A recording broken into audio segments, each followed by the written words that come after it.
Goedemorgen gemeente. Hartelijk welkom in deze dienst. Ik zei die het mooi is verbonden binnen via de livestream. De bloemen uit Tjerken, die er net stingen, ze binnen nog even. Klasien is op vakantie en werden ze binnen, dat weten we nog net, maar we proberen ze te zien. Maar als we ze dan voen hebben, dan gaan ze naar Ren in Nissing. Ze gaat een week een heupoperatie doen. Anne Talsma die is verhuizen naar de Spieker in Haas. Adresstrookjes lezen achter in de kerk. En na de dienst, dan staat de koffiekleer. Siebout Akkerman is Joertus organist. Lector is Attiron. En uw voorganger is mevrouw Katrien Bos-Swietink uit Kimzut. De collecte, de eerste die is bestemd voor de diaconie en de tweede voor de kerk. Ons intoslied is lied 280, de versen 1, 2, 3 en 4. En we zongen dit als het kind stingende. En dan wens ik weer een zegen het eerst.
Wees allen hier welkom in dit huis, dat door mensenhanden werd gebouwd.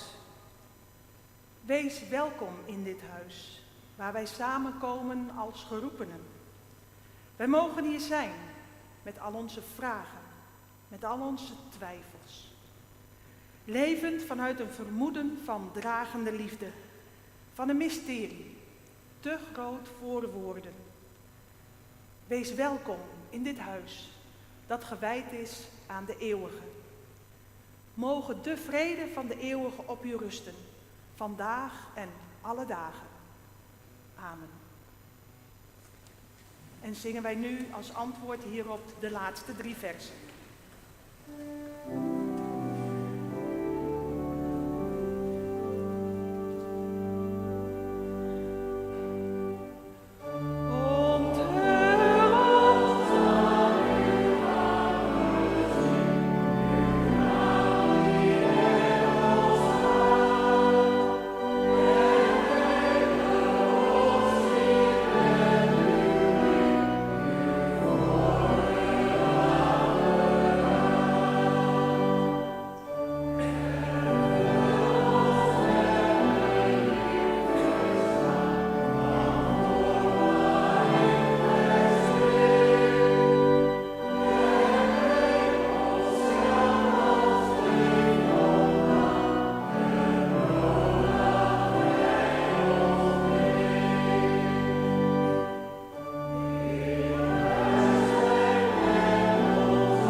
ik u voorgaan in gebed.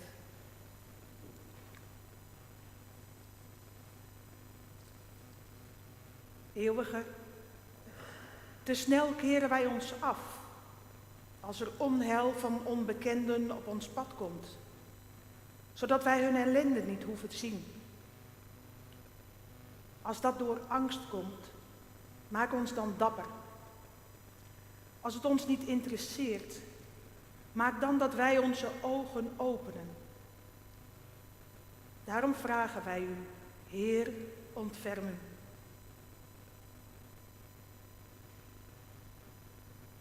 Wij dromen van uw rijk hier op aarde en hopen dat u alle mensen hoort die het moeilijk hebben. Maar waar staan wij zelf in een wereld vol onbekende mensen? En onbekend maakt onbemind.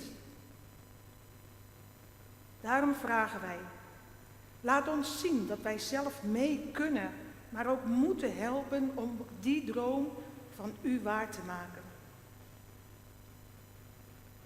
Daarom vragen wij, Heer, ontferm u. Eeuwige, uw koninkrijk is veel dichterbij dan wij denken. Daar waar mensen er zijn voor elkaar. Daar waar vergeving wordt gegeven. Daar waar mensen worden gezien in hun ellende. Daarom vragen wij, Heer, ontferm u. Geef ons het vertrouwen dat uw liefde aan ons leven kleur geeft. Dat vragen wij u in Jezus' naam. Amen. Als loflied van vandaag zingen wij het lied 864.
Als gebed van de zondag heb ik voor deze zondag gekozen voor het gebed om vrede van Franciscus van Assisi.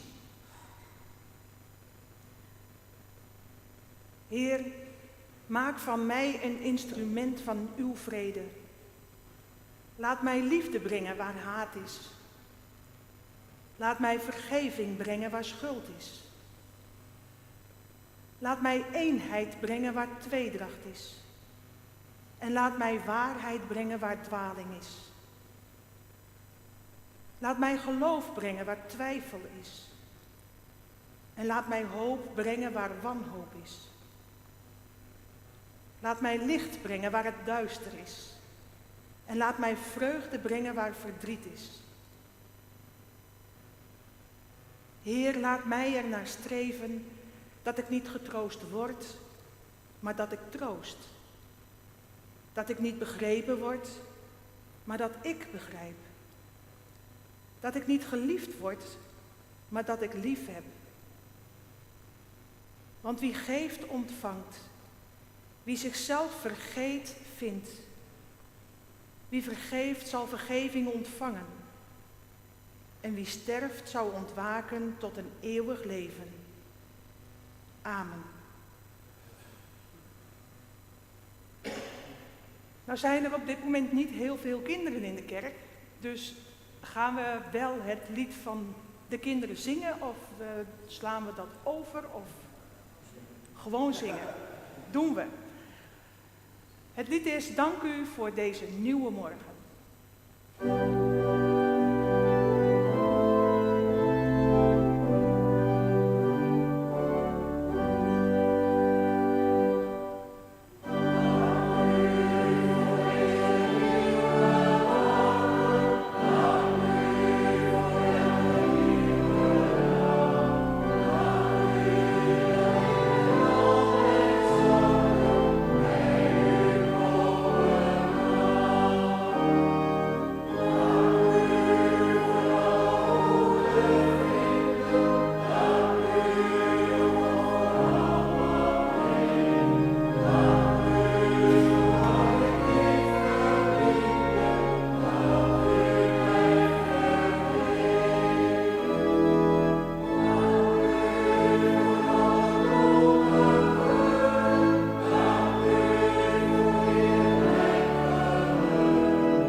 En dan gaan we nu over tot de lezingen van de zondag.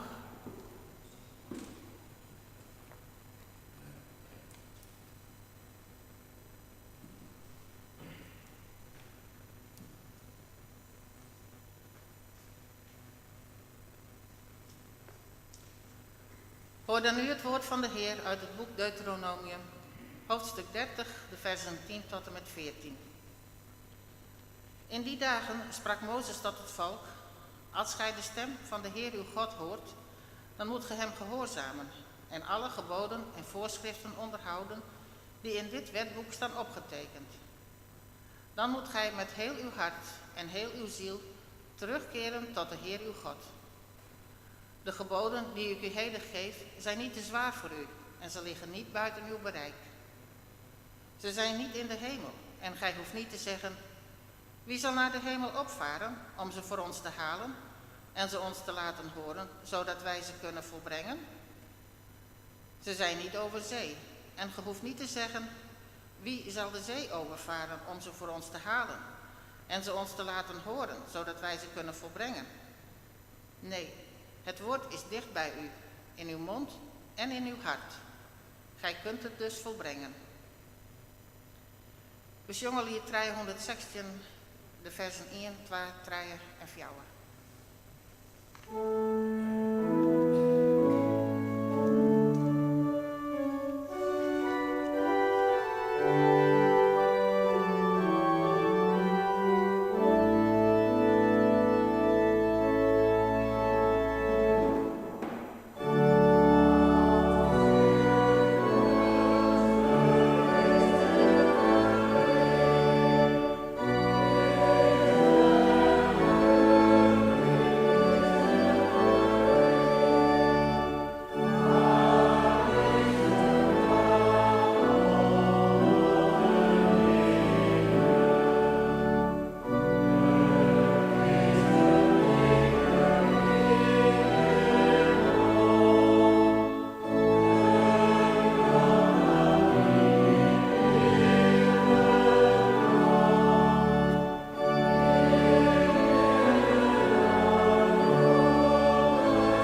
Hoor dan nu het woord van de Heer uit het Evangelie van Lucas, hoofdstuk 10, de versen 25 tot 37.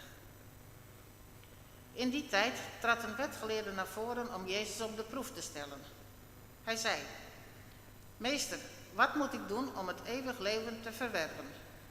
Jezus sprak tot hem: Wat staat er geschreven in de wet? Wat leest ge daar?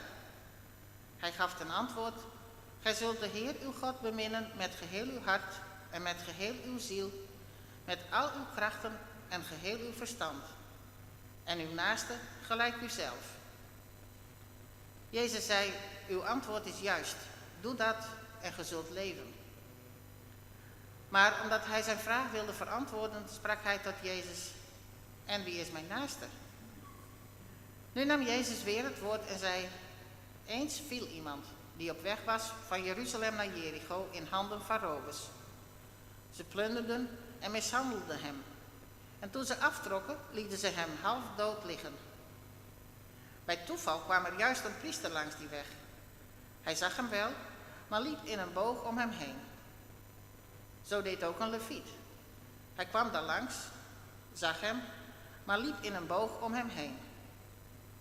Toen kwam een Samaritaan die op reis was bij hem. Hij zag hem en kreeg medelijden. Hij trad op hem toe, goot olie en wijn op zijn wonden en verbond ze.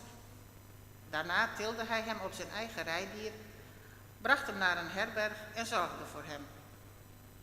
De volgende morgen haalde hij 2 denariën tevoorschijn, gaf ze aan de waard en zei: Zorg voor hem.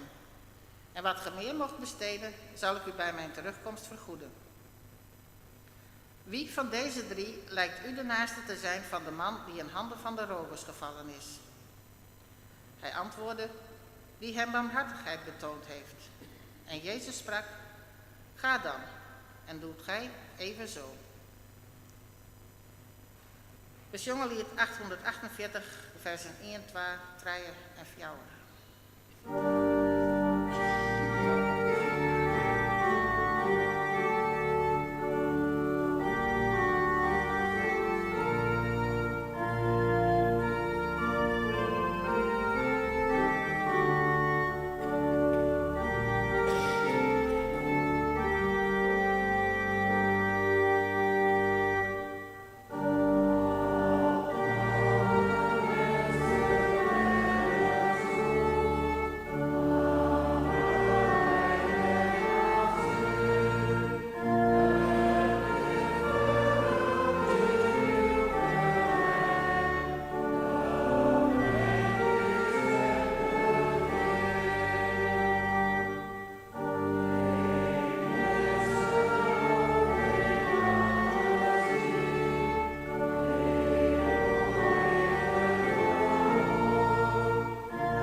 Lieve mensen, ik denk dat bij alle mensen over de hele wereld het verhaal van de barmhartige Samaritaan het bekendste verhaal uit de Bijbel is. En ik geloof, ik hoop dat de meeste mensen goed zijn. En alle religies en godsdiensten hebben dezelfde opdracht. Volgens Karen Armstrong is het de gouden regel, de golden rule. Goed zijn voor je naaste. Hulp bieden aan mensen die in nood zijn. Maar graag wil ik er vandaag een keer op een andere manier naar kijken. En de vraag stellen aan iedereen. En je kunt dan voor jezelf een antwoord proberen te zoeken. Wie ben jij? Wie ben ik in het verhaal van de barmhartige Samaritaan? Op wie lijk je? Wie ben je? In onze wereld zijn er heel veel mensen die hulp nodig hebben. Heel veel mensen die lijken op die halfdode, beroofde man in dit verhaal. En we zien ze elke dag op het journaal, de krant of via andere nieuwskanalen. Vluchtelingen, kinderen zonder ouders, ondervoede mensen, gevangenen, armen, verslaafden, daklozen, oorlogsslachtoffers. Mensen die ziek zijn.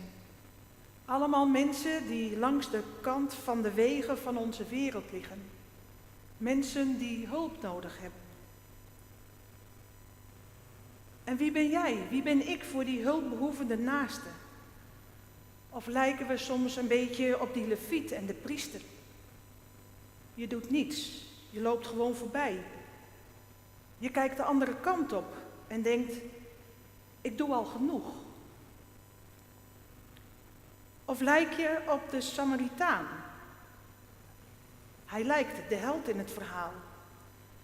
En eigenlijk willen we misschien diep van binnen allemaal wel die Samaritaan zijn.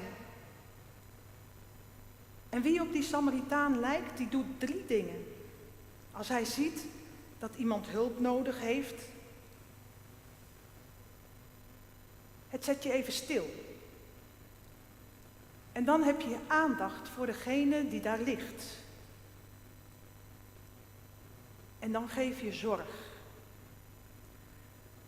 Ook als de hulpbehoevende iemand is die uit een totaal andere wereld komt dan jij. Of zijn we misschien de rovers? En misschien denk je nu wel van, het ging toch over hulp geven? De vraag was toch hoe ik omga met hulpverzoeken? Een collecte aan de deur, een noodhulpactie op televisie, een bedelbrief bij de post. En dan kun je ervoor kiezen om niet te reageren. De leviet en de priester. Of je kunt ervoor kiezen om juist wel te reageren, de barmhartige Samaritaan. Maar ik weet ook wel, er is heel veel armoede op de aarde. En heel veel daarvan is het gevolg van onze westerse levensstijl. En gebruiken wij als clubje rijken niet het overgrote deel van de beschikbare grondstoffen op de wereld. We kunnen dus iedereen zijn in dit verhaal.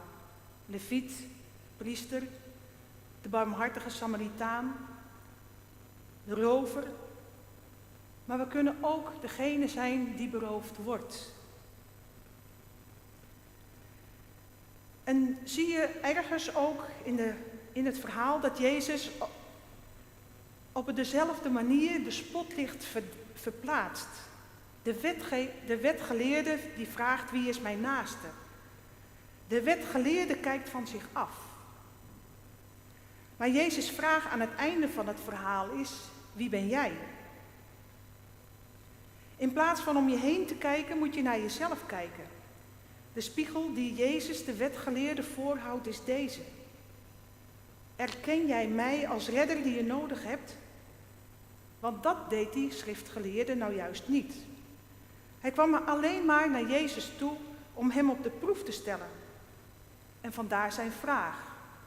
Wat moet ik doen om deel te krijgen aan het eeuwige leven? En als Jezus zegt, dat weet je zelf toch wel, dan zegt de wetgeleerde inderdaad. Je moet God liefhebben met je hele hart, je ziel, verstand en kracht. En je moet je naaste liefhebben als jezelf. Nou, zegt Jezus, doe dat dan. Het is nooit de bedoeling dat wij Bijbelteksten gebruiken om anderen mee af te rekenen. De woorden in de schrift vragen nou juist van ons om in die spiegel te kijken. Teksten zijn er om vragen aan ons te stellen. Aan welke kant staan wij? Niet in principiële discussies of maatschappelijke debatten, dat mag ook wel op zijn tijd. Maar hoe gaan wij om met de dagelijkse praktijk die altijd voorgaat en doorgaat? En daarom eindigt Jezus het verhaal met een vraag: wie is nu die naaste geworden voor die overvallen man? En dan antwoordt de wetgeleerde: hij die medelijden heeft getoond. Ik begon vandaag met de vraag: wie ben jij in dit verhaal? En op een gegeven moment heb ik een keer een enquête ingevuld over mantelzorg. En toen was de vraag of ik een mantelzorger was of dat ik mantelzorg ontving. En ik probeerde allebei de knopjes in te drukken. Want mede door hoe ik ben, ik heb ook nu net weer een operatie ondergaan, ontvang ik mantelzorg. Maar voor mijn buurvrouw geef ik mantelzorg. Maar helaas dacht de enquête in behoorlijke vakjes. Je kon niet alle twee zijn. En daarom nu ook weer. Je kan dus wel meer zijn. Je kan eigenlijk in je gehele leven elke rol ooit een keer vervuld hebben. Ooit een keer de beroofde man aan de kant van de weg. Ooit een keer echt de barmhartige Samaritaan en hulp gegeven. En ooit een keer, misschien toch een keer, de andere kant op gekeken. We zijn mensen en dat mag. Misschien had je de vraag ook niet verwacht. We zijn in deze wereld toch de helpers? Hulpbehoevenden kloppen toch aan onze deur? We schrijven toch de checks uit en maken geld over? En dat voelt best wel goed. Helpen vinden we echt ook makkelijker dan geholpen worden. Het is makkelijker om het pond gehakt voor je buurvrouw te halen dan om te vragen of iemand het pond gehakt voor jou wil halen. Want dan denk je, ik zoek wel een andere oplossing.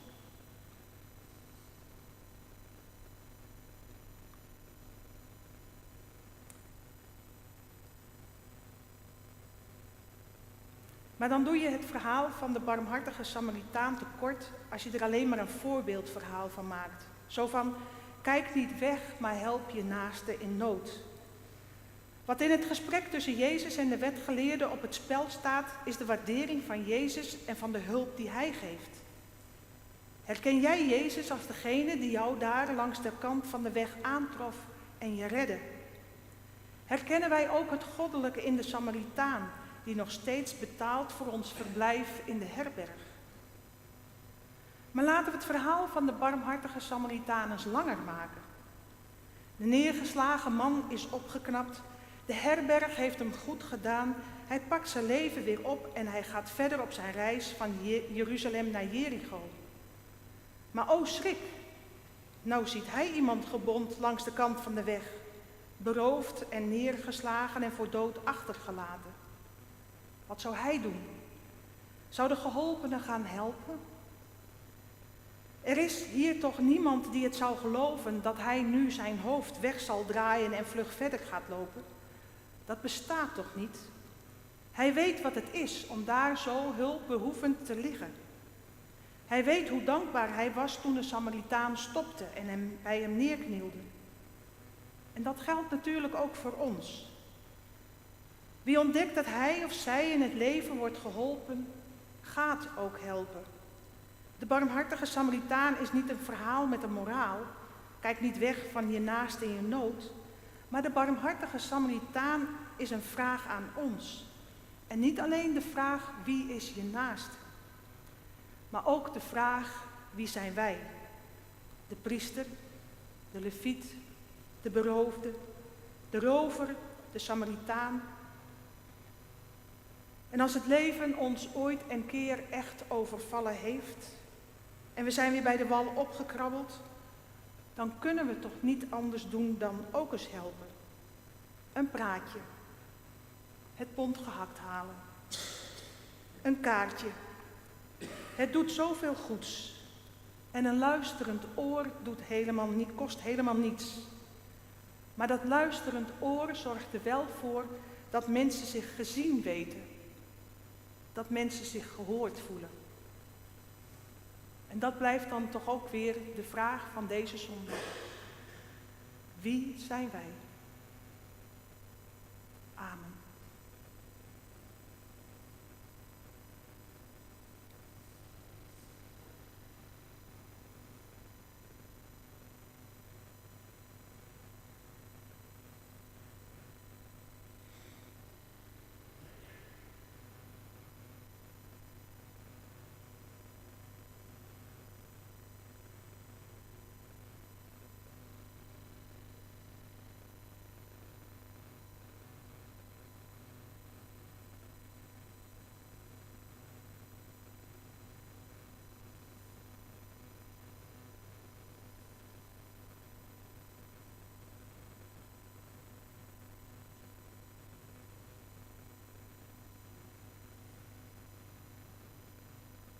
Zullen wij dan nu het lied 657 zingen?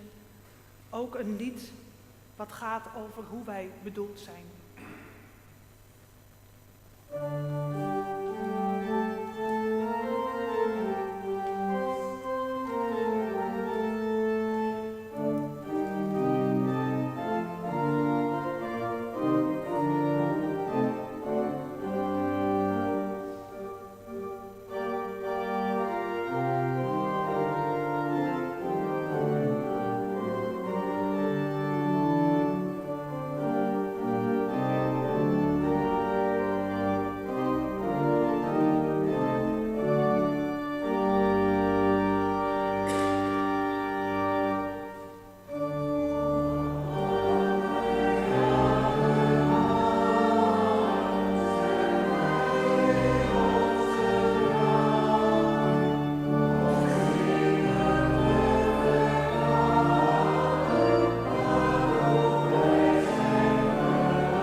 omdat ze mij altijd hebben geleerd dat zingen 2 keer bidden is, had ik ervoor gekozen om ook de geloofsbelijdenis te laten zingen.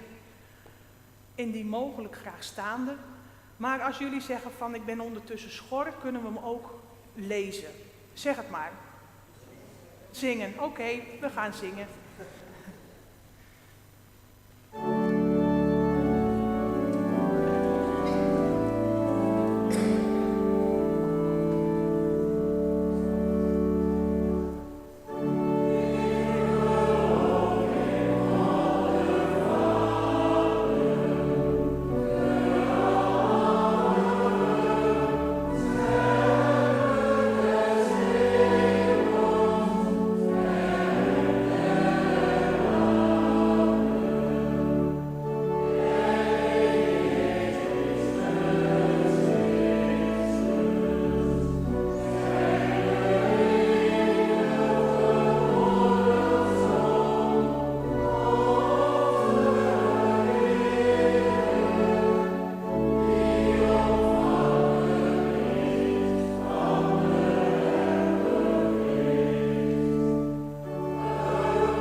Mag ik u weer voorgaan in gebed.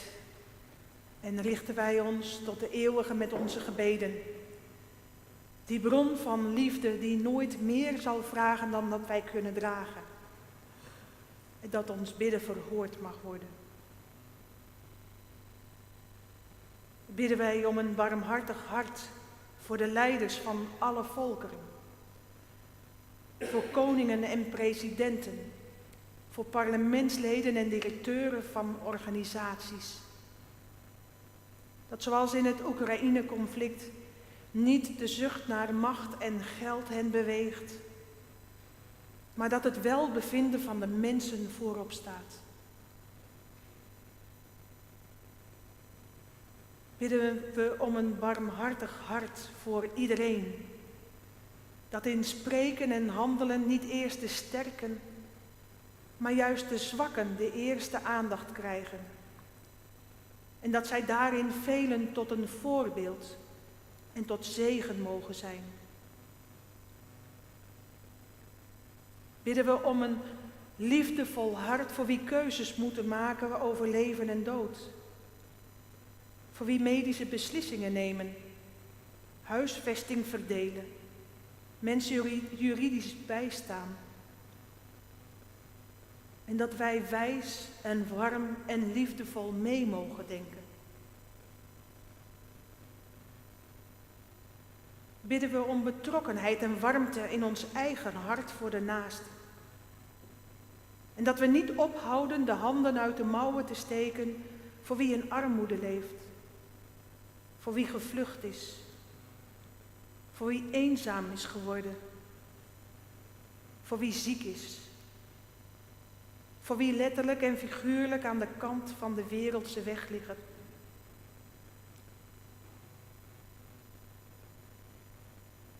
Bidden we nog een moment in stilte.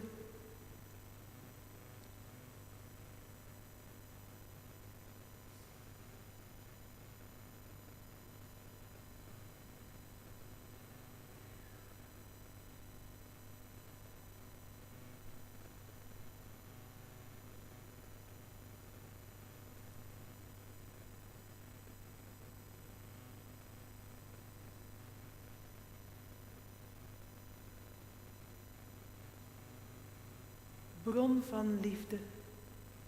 U bent er altijd voor ons. Altijd. Help ons een naaste te zijn in voor- en tegenspoed. Dat bidden wij u als wij het gebed bidden waarvan uw Zoon ons de woorden gaf. Onze Vader, die in de hemelen zijt.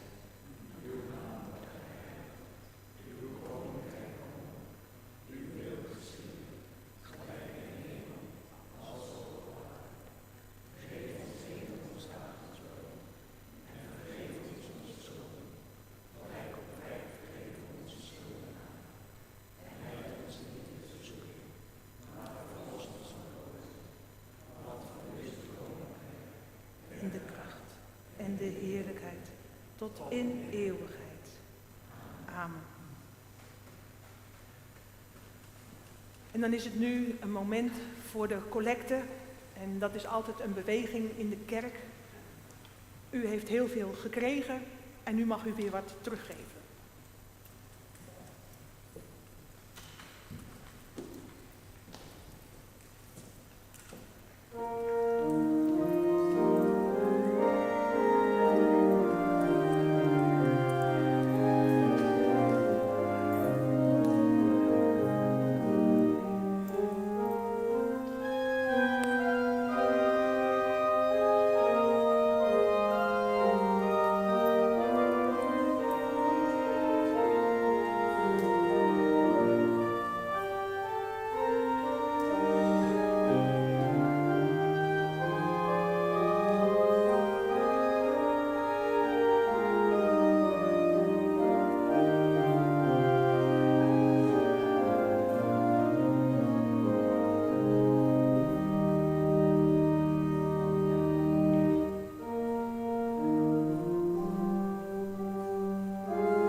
En zo zijn wij aan het einde gekomen van deze zondagviering. Ik wil u allemaal heel erg hartelijk danken voor uw aanwezigheid. Ik wil de organist heel erg danken voor het orgelspel en het begeleiden. En mij is altijd geleerd van, als er een foutje gemaakt wordt, daaraan kun je zien dat het mensenwerk is. En we zijn mensen, allemaal. We gaan straks na het koffiedrinken of zonder koffie weer terug naar onze eigen plaats in de samenleving. En dat mogen wij doen onder de zegen van de eeuwige. Gezegend onze dagen, gezegend zijn onze nachten. Gezegend ons komen en ons gaan. Gezegend ons hart, ons hoofd, onze handen en voeten, oren en mond. Gezegend ons doen en ons laten. Gezegend vandaag, morgen en alle dagen van ons leven. Gezegend zijn wij om tot zegen te zijn.